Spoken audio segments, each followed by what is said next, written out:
அஸ்ஸலாமு அலைக்கும். வெடிப்பே இல்லாத குண்டு குலோப் ஜாமுன் எப்படி செய்யுதுன்னு பார்க்கலாம். இதுக்கு முன்னாடி நம்ம சேனல் சப்ஸ்கிரைப் பண்ணாமல் இருந்தீங்கன்னா மறக்காமல் சப்ஸ்கிரைப் பண்ணிக்கோங்க. கூடவே பெல் பட்டனை ப்ரெஸ் பண்ணிக்கோங்க. வாங்க எப்படி செய்யுதுன்னு பார்க்கலாம்.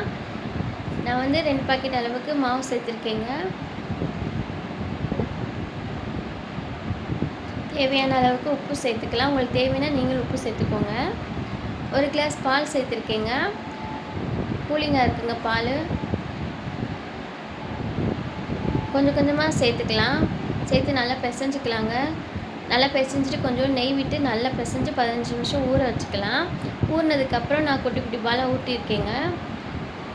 அப்புறம் சர்க்கரை பாகு ரெடி பண்ணுறதுக்கு 1/2 கப் அளவுக்கு சர்க்கரை சேர்த்துருக்கேங்க. நம்ம எந்த கப்பில் எடுக்கிறோமோ அந்த கப் அளவுக்கு தண்ணீர் சேர்த்துக்கலாம்.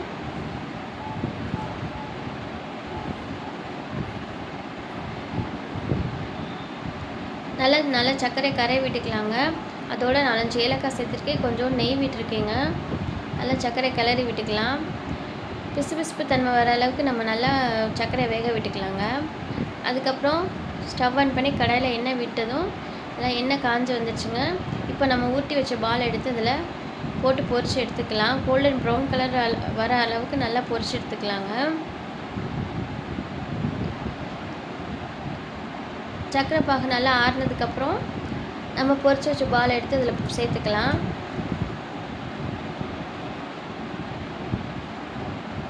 நல்லா ஊறி வந்துடுச்சுங்க. பாருங்கள் குலோப் ஜாமுன் எப்படி இருக்குன்னு. நல்லா சூப்பராக டேஸ்டியாக இருக்கும் சாப்பிட்றதுக்கு. எல்லாருமே விரும்பி சாப்பிடுவாங்க.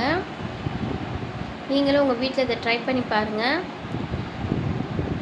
டேஸ்டியான குலோப் ஜாமுன் ரெடி ஆயிடுச்சு. மறக்காமல் நீங்களும் செஞ்சு பாருங்கள். இந்த வீடியோ பிடிச்சிருந்துச்சுன்னா கமெண்ட் பாக்ஸில் கமெண்ட் பண்ணுங்கள், லைக் பண்ணுங்கள், ஷேர் பண்ணுங்கள். பாய்.